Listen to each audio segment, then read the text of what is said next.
Hello friends, welcome to Sri Tamil channel. இன்றைக்கி நம்ம பார்க்க போகிறது ஒரு சிம்பிளான ஸ்வீட் ரெசிபி. விசேஷ நாட்களில், முக்கியமான நாட்களில் அதிக நேரம் எடுத்து வேறு ஸ்வீட் செய்ய முடியாத போது இந்த மாதிரி ஒரு 15 நிமிஷத்துலேயே நாம் செஞ்சிடலாம்.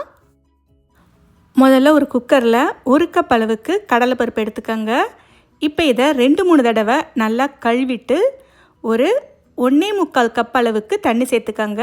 எந்த கப்பால் கடலைப்பருப்பு அளந்தீங்களோ அதே கப்பில் 1.25 கப் தண்ணி. கொஞ்சமாக இதில் உப்பு சேர்த்துக்கலாம்.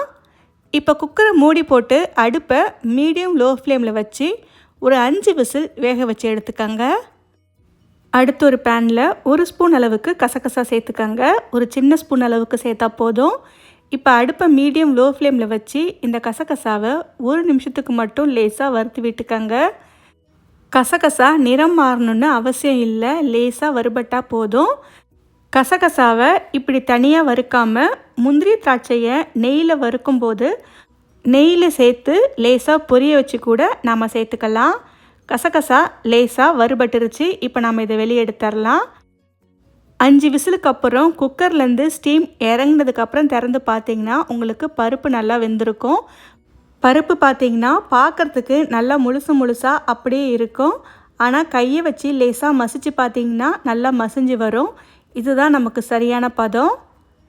இப்போ இதை வேறொரு பாத்திரத்துக்கு மாற்றிடலாம். இப்போ இதில் ஒரு 1/2 கப் அளவுக்கு சர்க்கரை சேர்த்துக்கங்க. சர்க்கரை சேர்த்து அடுப்பை மீடியம் ஃப்ளேமில் வச்சு நல்லா கலந்து விட்டுக்கங்க. சர்க்கரை சேர்த்த உடனே நமக்கு சர்க்கரை கரைஞ்சி இன்னும் கூட கொஞ்சம் தண்ணி ஆகும். ஆனால் எல்லாமே சேர்ந்து கொதித்து வரும்போது நமக்கு கெட்டியாக ஆரம்பிச்சிடும். இப்போ பார்த்திங்கன்னா இது எல்லாமே சேர்ந்து நல்லா கொதிக்கட்டும். சர்க்கரை நல்லா ஓரளவுக்கு கரைஞ்சி லேசாக கொதிக்க ஆரம்பித்ததுக்கு அப்புறமா அடுத்து இதில் ஒரு 1/4 கப் அளவுக்கு துருவிய தேங்காய் சேர்த்துக்கங்க. தேங்காய் சேர்த்து ஒரு முறை நல்லா கலந்து விட்டுக்கங்க. தேங்காய், கடலைப்பருப்பு, சர்க்கரை எல்லாமே நல்லா சேர்ந்து கொதித்து வரட்டும். அடுத்து இதில் ஒரு 1/4 கப் அளவுக்கு பொடிச்ச வெல்லம் சேர்த்துக்கங்க. வெல்லம் சேர்த்து நல்லா கலந்து விட்டுக்கங்க. இந்த சமயத்தில் கொஞ்சமாக பொடிச்ச ஏலக்காய் தூள் சேர்த்துக்கங்க. வீடியோவில் ஏலக்காய் தூள் சேர்க்கறது ஸ்கிப் ஆகிடுச்சு. நீங்கள் சர்க்கரைக்கு பதிலாக வெறும் வெல்லம் மட்டுமே சேர்த்து கூட செய்யலாம். அந்த மாதிரி செய்யும்போது ஒரு 3/4 கப்லேருந்து 1 கப் வரைக்கும் வெல்லம் சேர்த்துக்கங்க. ஆனால் சர்க்கரையும் வெல்லமும் சேர்த்து செய்யும்போது நமக்கு பார்க்குறதுக்கு ரொம்பவே நல்லாயிருக்கும்.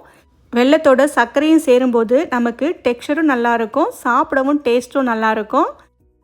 இந்தளவுக்கு தண்ணி குறைஞ்சி கெட்டியாக ஆரம்பித்ததும் நாம் வறுத்து வச்ச கசகசாவை சேர்த்துக்கலாம். ஒரு முறை நல்லா கலந்து விட்டுக்கங்க. கசகசா இருந்தால் சேர்த்துக்கங்க, இல்லைன்னா ஸ்கிப் பண்ணிக்கலாம். உங்களுக்கு பச்சை கற்பூரத்தோட வாசனை பிடிக்கும்னா இந்த சமயத்தில் ஒரு கடுகளவு பச்சை கற்பூரம் சேர்த்து கலந்து விட்டுக்கங்க. கடைசியாக தேவையான அளவுக்கு முந்திரி திராட்சையை நெய்யில் வறுத்து சேர்த்துக்கங்க. முந்திரி திராட்சை சேர்த்ததும் ஒரு முறை நல்லா கலந்து விட்டு நாம் ஸ்டவ்வை ஆஃப் பண்ணிடலாம். முந்திரி திராட்சைக்கு பதிலாக பொடியாக நறுக்கிய தேங்காயை கொஞ்சமாக நெய்யில் வறுத்து கூட சேர்த்துக்கலாம், அதுவும் நல்லாயிருக்கும். இதை உடனே வேறொரு பாத்திரத்துக்கு மாற்றிடுங்க, இல்லைனா பாத்திரத்தோட சூட்டிலேயே இன்னுமே உங்களுக்கு கெட்டியாயிடும். அவ்வளவுதான் ஃப்ரெண்ட்ஸ், ஒரு சிம்பிளான சட்டுன்னு செய்யக்கூடிய ஒரு டேஸ்டான ஸ்வீட் ரெசிபி. இந்த ரெசிப்பியை ஒரு முறை உங்கள் வீட்டில் ட்ரை பண்ணி பார்த்துட்டு எப்படி இருக்குன்னு சொல்லுங்கள். இந்த ரெசிபி உங்களுக்கு பிடிச்சிருந்தால் லைக் பண்ணுங்கள், ஷேர் பண்ணுங்கள். ஸ்ரீ தமிழ் சேனலுக்கு சப்ஸ்கிரைப் பண்ணுங்கள். தேங்க்ஸ் ஃபார் வாட்சிங்.